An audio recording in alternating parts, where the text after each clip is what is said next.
Ayo, kalian sudah cuci tangan belum? Kalau belum, cuci tangan dulu ya, agar kuman dan bakteri tidak masuk ke tubuh kalian. Sehat sekarang bukan hanya untuk kalian, tapi juga demi orang-orang di sekitar kalian. Oke, kalau sudah, kita lanjut videonya. Assalamualaikum warahmatullahi wabarakatuh. Baiklah anak-anak sekalian, sebelum kita memulai pelajaran, mari kita berdoa dulu. Berdoa sesuai agama dan keyakinan masing-masing. Harapannya semoga kita semua mendapat ilmu yang bermanfaat. Berdoa mulai. Bismillahirrahmanirrahim. Raditu billahi rabban wa bil islami dinan wa bi Muhammadin sallallahu alaihi wasallam nabiyyan wa rasulan. Rabbi zidni ilma warzuqni fahma. Rabbi shrah li sadri wa yassir li amri wakhlul 'uqdatam min lisani yafqahu qawli. Amin ya rabbal alamin. Assalamualaikum warahmatullahi wabarakatuh. Anak-anak sekalian yang sangat saya sayangi, gimana kabarnya? Semoga kita semua selalu dalam keadaan sehat, panjang umur, hidup penuh dengan keberkahan. Anak-anak sekalian yang sangat saya banggakan, untuk pertemuan hari ini kita akan melanjutkan pembahasannya mengenai tentang hari kiamat. Namun sebelum kita lanjutkan, marilah kita buka pertemuan hari ini dengan Ummul Quran Suratul Fatihah. Harapannya semoga kita semua selalu dalam keadaan sehat, panjang umur, dan apa yang akan kita bahas nanti menjadi ilmu yang bermanfaat. Al-Fatihah. A'udzubillahi minasyaitonir rajim. Bismillahirrahmanirrahim. Alhamdulillahirabbil alamin arrahmanirrahim maliki yaumiddin. Iyyaka na'budu wa iyyaka nasta'in ihdinas siratal mustaqim siratal ladzina an'amta 'alaihim. Anak-anak sekalian yang sangat sayangi, hari ini kita akan melanjutkan membahas tentang hari kiamat, di mana hari kiamat itu termasuk salah satu rangkaian rukun iman yang ada 6. Kemarin sudah kita bahas rukun iman. Yang pertama adalah iman kepada Allah, yang kedua iman kepada malaikat, yang ketiga iman kepada kitab Allah, yang keempat iman kepada para rasul, yang kelima iman kepada hari akhir, dan yang keenam iman kepada qada dan qadar Allah. Anak-anak sekalian yang sangat saya sayangi, hari ini kita akan melanjutkan tentang pembahasan hari kiamat. Perlu kalian ketahui, kiamat itu akan datang, pastinya kapan tidak ada yang tahu. Yang tahu hanya Allah Subhanahu wa ta'ala. Namun datanya hari kiamat itu pasti akan ditandai dengan beberapa. Yang pertama, kiamat sughra atau kiamat kecil. Tandanya pertama, diutusnya Rasulullah sebagai penutup para nabi dan rasul. Coba kita bayangkan, Rasul atau Nabi Muhammad diutus untuk menyebarkan risalahnya itu sekitar tahun 500-an Masehi. Diutusnya Rasul itu merupakan tanda-tanda kiamat sughra atau kiamat kecil. Karena Setelah Rasul ini sudah tidak ada Nabi dan Rasul lagi. Makanya Nabi Muhammad disebut Khatamil Anbiya. Setelah itu tidak ada Nabi lagi ataupun Rasul yang diturunkan ke dunia. Yang kedua, segala urusan dipegang orang yang bukan ahlinya. Nabi mengatakan apabila sesuatu itu dipegang atau diurus oleh orang yang bukan ahlinya, fantadhiris sa'ah, maka tunggulah kehancuran. Yang ketiga, sungai Efrat berubah menjadi emas.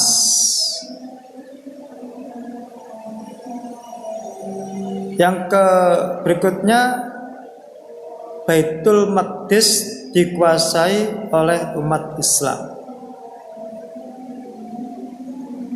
Dan masih banyak lagi tanda-tandanya hari kiamat sughra.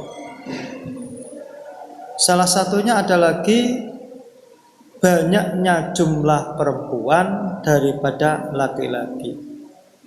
Banyaknya orang yang melakukan tidak semestinya.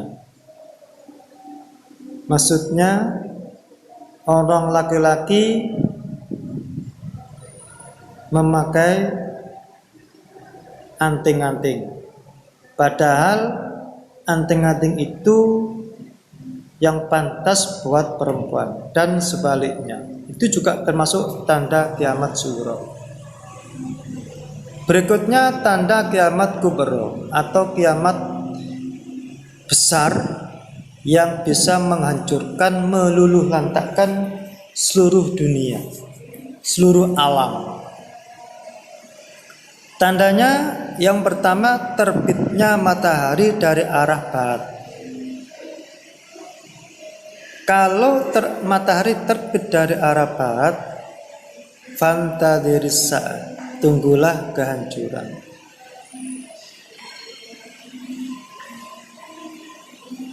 Yang kedua, munculnya binatang yang dapat berbicara layaknya seperti manusia. Bentuknya seperti hewan, tapi bisa berbicara. Kalau ini sudah muncul, fantadhiris sa'ah, tunggulah kehancuran. Yang ketiga, datangnya Imam Al-Mahdi. Konon Al-Mahdi ini adalah imam yang berlaku adil, yang datang untuk menegakkan keadilan di dunia. Berikutnya munculnya Dajjal. Konon Dajjal ini adalah suatu makhluk yang di dalam keningnya tertulis kalimat kafir.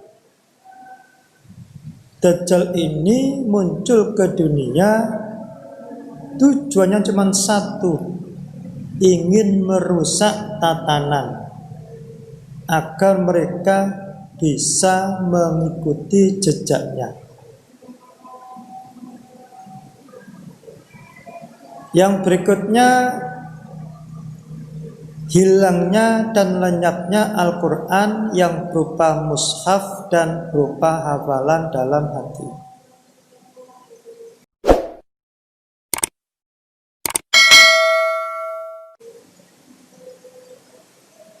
Maksudnya orang-orang sudah tidak lagi berpedoman pada Al-Quran. Berarti bisa dikatakan jahiliyah modern. Yang kuat akan menjadi pemenang, yang lemah akan ditindas. Berikutnya turunnya Nabi Isa. Perlu kalian ketahui Sampai sekarang Nabi Isa itu masih hidup. Dengan izin Allah, Nabi Isa ini sampai sekarang masih hidup dan nanti akan diturunkan oleh Allah ke dunia. Dan turunnya Nabi Isa ini merupakan tanda-tanda kiamat kubro akan segera tiba. Berikutnya tandanya kiamat kubro, bulan akan terpecah menjadi dua. Berikutnya adalah munculnya Jud wa Ma'jud. Nah, itu tadi salah satu beberapa tanda-tanda kiamat besar atau kiamat kubur akan segera tiba. Perlu kalian ketahui kapan dan tanggal berapa, hari apa, tahun berapa, tidak ada satupun manusia yang tahu akan terjadinya kiamat. Jangankan manusia biasa, Rasulullah pun tidak tahu kapan datangnya hari kiamat. Rasul pernah ditanya oleh para sahabat, "Ya Rasul, kapan datangnya hari kiamat?" Rasul mengatakan tidak tahu. Karena datangnya hari kiamat yang tahu hanyalah Allah Subhanahu wa ta'ala. Anak-anakku sekali yang sangat saya sayangi, hari kiamat itu akan berlangsung dalam beberapa fase atau tahapan. Yang pertama, Yaumul Qiyamah, artinya hari kehancuran alam semesta dan berakhirnya kehidupan makhluk secara serempak. Ini ditandai dengan hancurnya seluruh alam.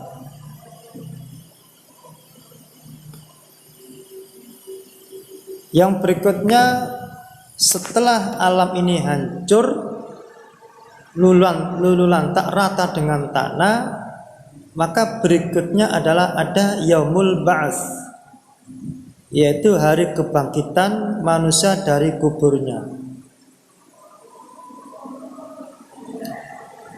Nah, setelah dunia ini hancur rata dengan tanah, maka manusia mulai dari zaman Nabi Adam sampai zaman Nabi Muhammad akan dibangkitkan di alam kuburnya.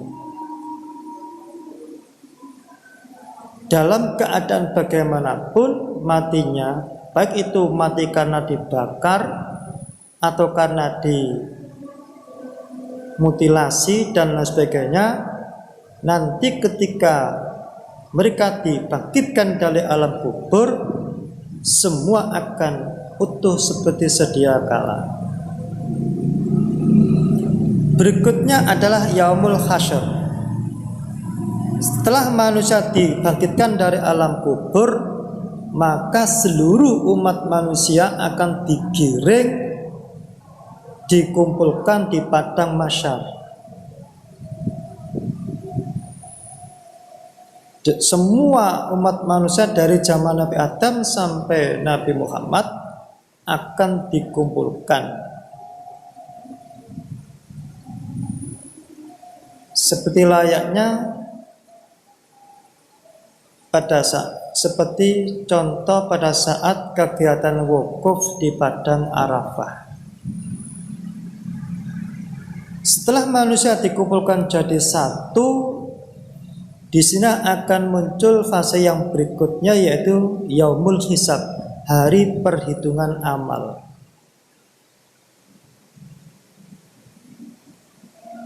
Semua umat manusia akan dihitung amal perbuatannya. Makanya Nabi mengatakan ad-dunya mazra'atul akhirah. Dunia adalah merupakan tanduran yang akan kita panen pada saat ada di akhirat nanti. Kalau di dunia kita menanam kebaikan, maka ketika kita dihisab, dihitung amalnya akan mendapatkan kebaikan, dan sebaliknya. Berikutnya adalah yaumul jaza, yaitu hari pembalasan. Bagi mereka yang beramal baik, maka balasannya akan dimasukkan ke dalam surga. Namun sebaliknya, apabila di dunia selalu melakukan kejelekan, selalu melakukan kemungkaran, selalu melakukan sesuatu yang dilarang oleh Allah Subhanahu wa taala, maka orang tersebut akan mendapatkan balasan, yaitu masuk ke dalam neraka. Anak-anak sekali yang sangat saya sayangi, mungkin itu yang bisa saya sampaikan. Insya Allah kita akan melanjutkan di sesi berikutnya. Harapannya semoga kita semua nantinya ketika saatnya akan dipanggil oleh Allah, semoga dalam keadaan husnul khotimah. Amin ya rabbal alamin. Sekian, mudah-mudahan ada manfaatnya. Saya akhiri, assalamualaikum warahmatullahi wabarakatuh. Salam olahraga, salam sehat. Jangan lupa memakai masker setiap kali berkegiatan di luar rumah. Dan gunakan masker untuk menutupi hidung dan mulut kalian. Contohnya seperti ini. Oke guys. Bagaimana dengan pembelajaran hari ini? Sukses selalu, tetap semangat. Jangan lupa jaga kesehatan, pakai masker, selalu cuci tangan, dan jangan lupa jangan keluyuran kemana-mana. Tetap di rumah saja, bantu orang tua. Jangan lupa ibadah.